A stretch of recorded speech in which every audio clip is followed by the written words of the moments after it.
Bendiciones, hermanos.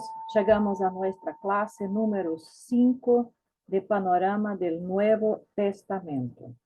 Y hoy día seguimos hablando de las cartas generales, que no son, por supuesto, las cartas de Pablo, pero son de los otros escritores del Nuevo Testamento. Y vamos con la epístola a los Hebreos. El tema central de la epístola a los Hebreos es adelante hacia la madurez.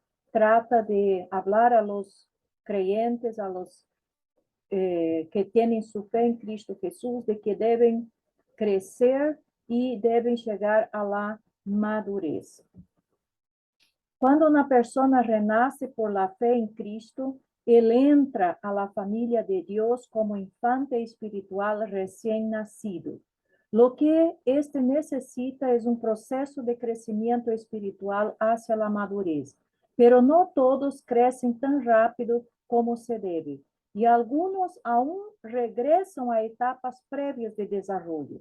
Tales eran los recipientes de la carta de Hebreos. Entonces, el autor les dio fuerte exhortación para animarles a seguir a la madurez. Esta carta compara y contrasta a Jesucristo con otras personas y grupos para demostrar su superioridad. Si hay una palabra que podemos decir que es una palabra clave en el libro en la epístola a los Hebreos, es exactamente la palabra superioridad. Las comparaciones comprueban que Jesús es superior a los ángeles, los profetas, a Moisés, a Josué, a Aarón y a todos los levitas. Él definitivamente sobrepasa al pacto del Antiguo Testamento, el santuario y los sacrificios. Entonces, ¿por qué volver a lo inferior cuando uno tiene lo superior? Dios está comprometido con nuestro crecimiento como un amoroso Padre Celestial. Él disciplina a sus hijos extraviados para que ellos estén motivados a moverse hacia la madurez. El autor nos da ejemplos de aquellos que vivieron por la fe y vieron los beneficios y poder de ella en sus vidas. La superioridad de Cristo. Aquí tenemos una tabla a donde en forma de un bosquejo podemos ver cómo el escritor a los Hebreos va tratando de la persona de Cristo y mostrando cómo Cristo es superior. Superior persona de Cristo, esto vemos en el capítulo 1 hasta el capítulo 4, versículo 16. Y el escritor entonces nos muestra que Jesús, la persona de Cristo, es superior a los profetas, a los ángeles, a Moisés y a Josué. El superior sacerdocio de Cristo, del capítulo 5 hasta el capítulo 8, versículo 5. El sacerdocio de Cristo es superior sobre a Aarón y los levitas y es comparable a Melquisedec. La superior provisión de Cristo, del capítulo 8, 6 hasta el 10, 39. Superior al viejo pacto, superior al viejo santuario y superior al viejo sacrificio. También es superior los superiores principios de Cristo, del capítulo 11, 1 hasta el 13, 25. La fe, la perseverancia y la relación. Entonces vemos cómo esta carta trata mucho de la superioridad de Cristo. 6 advertencias en Hebreos. En contra de desviarse de las cosas que hemos oído, capítulo 2. En contra de no creer a la voz de Dios, capítulo 3. En contra de degenerar de los primeros rudimentos de la palabra de Dios, capítulo 5 y 6. En contra de menospreciar el conocimiento de la verdad, capítulo 10. En contra de devaluar la gracia de Dios, capítulo 12. En contra de alejarse de aquel que habla, también capítulo 12, del versículo 25 a 29. Otros aspectos significativos de esta epístola es la clara exposición de pasajes del Antiguo Testamento. Hoy hay, perdón, explicaciones de 9 textos. Esto es algo bastante interesante aquí en la epístola a los hebreos, porque, por supuesto, quien escribió era un gran conocedor del judaísmo y de la Biblia hebrea, y tiene como objetivo exactamente explicar, clarificar algunos textos que pasajes que son del Antiguo Testamento y que entonces en Cristo tuvieron su cumplimiento. La epístola a Santiago. El tema es cómo la fe se comporta. Santiago escribió a los creyentes judíos esparcidos por toda Asia Menor. Aclaró a ellos que los que creen deben comportarse como creyentes. Es la fe sola que salva, pero la fe que salva nunca está sola. O sea, la fe que salva va a expresarse por medio de las obras que practica, ¿cierto? Y una cosa interesante es que probablemente Santiago fue el primer libro del Nuevo Testamento a ser escrito. De todo el Nuevo Testamento, según muchos estudiosos, fue el primero a ser escrito. Y por eso entendemos también por qué Santiago hace tanto énfasis en las obras aún. Santiago incluye una lista impresionante de algunas de las distinciones que se manifiestan en la vida de la persona salva por la fe. La fe produce, primero, victoria sobre las pruebas. Segundo, obediencia a la palabra de Dios. Tercero, imparcialidad en nuestro trato de otros. Cuarto, buenas obras como las de Abraham y Rahab. Pureza en palabra y pensamiento, humildad delante de Dios mientras hacemos nuestros planes, paciencia en el sufrimiento y enfermedades entre los otros. Entonces vemos cómo Santiago va mostrando que una fe genuina, una fe verdadera va a producir las obras. No son la causa, las obras no son la causa de la fe. Por el contrario, la fe es produce estas obras que vemos aquí descritas: victoria, obediencia, imparcialidad, buenas obras como Abraham y Rahab, pureza en palabra y pensamiento, humildad, paciencia, etc. Podemos decir los frutos del Espíritu. El argumento de Santiago es que aunque los demonios creen en Dios, son fundamentalistas en su doctrina, pero no son salvos por más que tiemblan a la luz de lo que saben. La verdadera fe que salva se manifiesta en una vida cambiada. Se la conoce por su fruto. O sea, no basta tener el conocimiento, saber de la verdad, conocer la verdad, ter el conocimiento intelectual. Esta fe, para ser efectiva, tiene que mostrarse por medio de la vida, de la práctica, de los actos.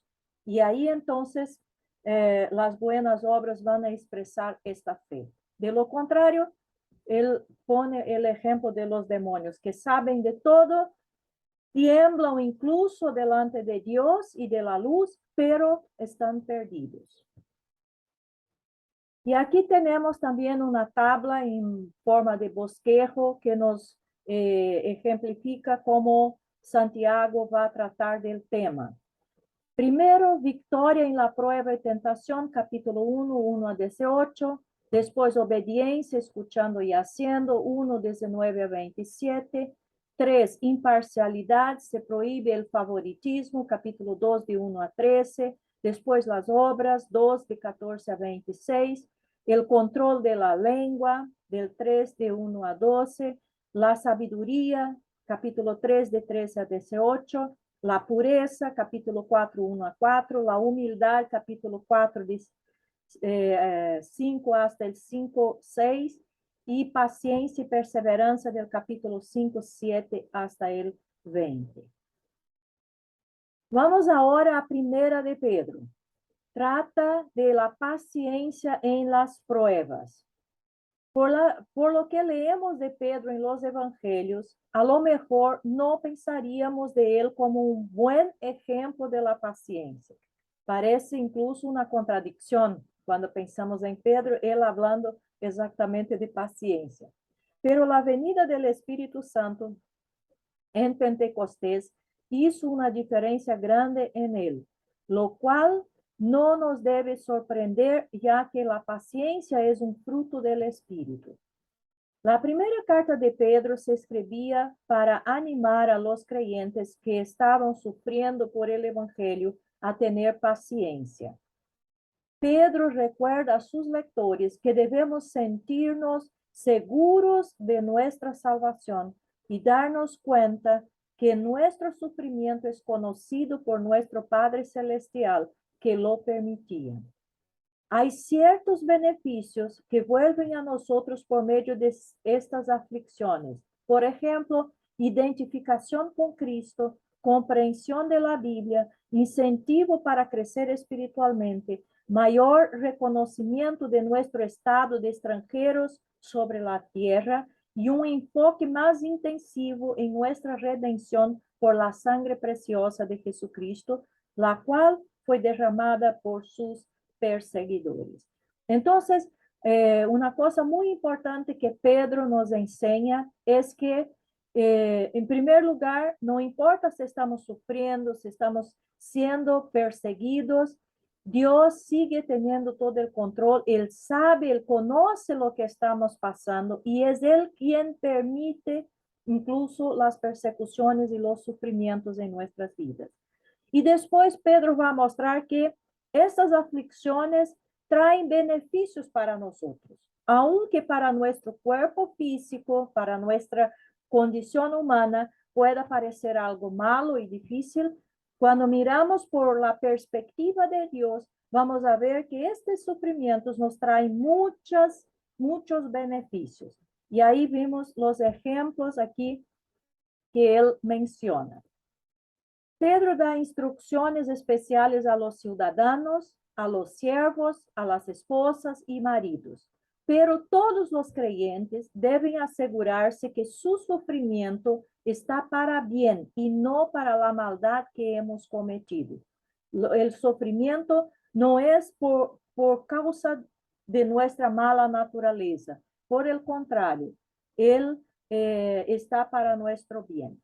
Cuando sufrimos con paciencia por hacer el bien, estamos siguiendo el ejemplo de nuestro Salvador y glorificando a Dios.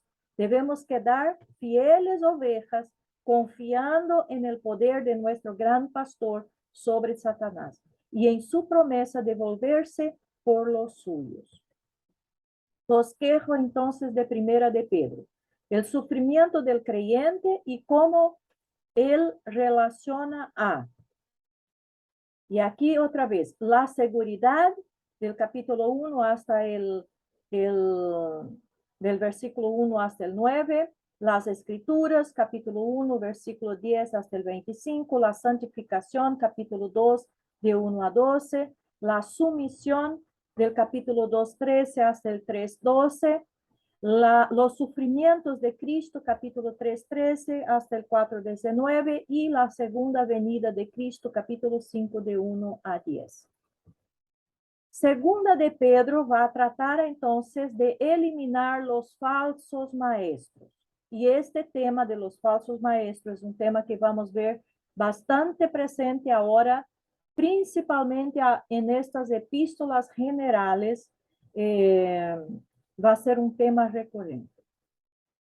Las enseñanzas falsas que estaban siendo introducidas en la iglesia en los días de Pedro suenan muy modernas. Ellos estaban advocando el libertinaje y inmoralidad, burlándose que Dios tardaba en cumplir sus promesas y proporcionando hedonismo. Coman, beban y sean felices porque mañana moriremos. La filosofía que debemos disfrutar de la vida porque es todo lo que hay. Una vez más, el crecimiento espiritual por la palabra de Dios es la mejor defensa en contra de la infiltración de falsas ideas en nuestras vidas y en la iglesia. Inclusive, aquellos que enseñan falsas doutrinas deben ser expuestos y echados de la iglesia como un cáncer. El gran secreto para que una iglesia y para que los cristianos puedan identificar una falsa doctrina y puedan combatirla es exactamente conociendo la palabra de Dios. Por eso es tan importante que se enseñe la verdad, la palabra de Dios, como es en la iglesia. Solo de esta forma los creyentes van a identificar los falsos maestros y van a poder defenderse de ellos. Los verdaderos creyentes se pueden identificar por su pureza personal y su paciencia en la espera por el prometido regreso de Cristo. En el ínterin, Dios pacientemente espera a que la gente acepte a su Hijo. Estamos esperando el regreso de Jesús y Dios está esperando a nosotros. Aquí tenemos un bosquejo de Segunda de Pedro. La primera sección, la vida cristiana, él va a tratar de nuestro crecimiento y nuestro fundamento. Esto está en el capítulo 1. Después, en la segunda sección, va a hablar de los falsos maestros y entonces menciona sus enseñanzas, sus juicios, su conducta y sus seguidores. Esto está en el capítulo 2. Y en la tercera sección va a hablar del regreso de Cristo, los burladores expuestos y los santos exhortados, en el capítulo 3. Observen que hay una cierta semejanza entre Primera de Pedro y Segunda de Pedro cuanto a su estructura, porque tanto Primero de Pedro cuanto Segundo de Pedro, Segunda de Pedro, van concluir, finalizar, hablando del regreso de Cristo. En Primera de Pedro, en la segunda sección, la primera sección también va a hablar de nuestra salvación y de nuestra seguridad en Cristo. En la segunda sección de Primera de Pedro, él va a hablar del sufrimiento y de las persecuciones, que debemos estar gozosos y tener paciencia aunque estemos en persecución. Y ahora aquí en Segunda de Pedro, también las tres secciones va a tratar de la vida cristiana. O sea, de una forma, podemos decir que Primera de Pedro es una epístola más teológica y la Segunda de Pedro es una epístola más práctica, porque aquí entonces él va a mostrar que la salvación que tenemos presentada en Primera de Pedro, aquí muestra cómo debemos tratar con esta salvación, que es el crecimiento y el fundamento. Y ahora los falsos maestros, ¿cómo podemos identificar sus enseñanzas, su conducta, etcétera, sus seguidores, todo lo que hacen? Y por último, siempre el regreso de Cristo. Primera de Juan habla de la comunión gozosa. Las tres cartas de Juan forman una trilogía sobre la comunión. Primera de Juan habla de que debemos tener comunión con Dios. Segunda de Juan nos va a hablar de que debemos tener comunión, no debemos tener comunión con falsos maestros. Y tercera de Juan, que debemos tener comunión con los que enseñan la verdad. Juan escribió su primera carta como un participante personal en el gozo que Dios da a aquellos que entran en comunión con él.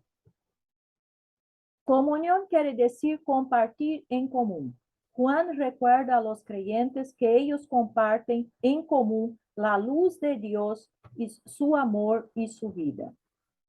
Andar en luz quiere decir que no amamos al mundo ni escuchamos a los anticristos, sino andamos en obediencia a la palabra de Dios. Andar en amor se manifiesta en amor por la familia de Dios. Andar en la vida de Dios, aunque sea difícil entender a veces, pero los creyentes comparten la misma vida de Dios. Bosquejo de Primera de Juan. El libro de Primera de Juan es difícil de bosquejar. No es un tratado teológico rigurosamente razonado, sino más bien una conversación informal que un pastor podría tener con su congregación. Por esta razón, entre buenos maestros hay amplias divergencias acerca del bosquejo de esta epístola. Y si uno busca, va a encontrar varios distintos bosquejos. Pero vamos aquí a uno de ellos. Introducción del capítulo 1, 1 a 4. Después, el foco de la comunión del creyente, que es el Padre, del capítulo 1, 5 hasta el 2, 17. Entonces va a hablar de su base, los obstáculos para la comunión con el Padre y sus evidencias. Después, la destrucción de la comunión del creyente. Varias falsedades. Lo que destruye la comunión entonces son las mentiras, varias falsedades. Capítulo 2, 18 hasta el 4, 6. Y ahí él va a hablar del surgimiento de anticristos, los hijos del diablo, el aborrecimiento del mundo y los profetas del mundo. El otro punto, los puntos esenciales de la comunión del creyente, una vida recta. Y esta vida recta se va a evidenciar por el amor mutuo, capítulo 4, hasta el 5.3, y por la fe vencedora, capítulo 5, de 4 a 12. Y por último, la conclusión, capítulo 5, 13 a 21. Y con esto finalizamos nuestra clase de hoy. Bendición a todos ustedes y nos vemos en nuestra última clase. Você está ouvindo os barulhos de fora?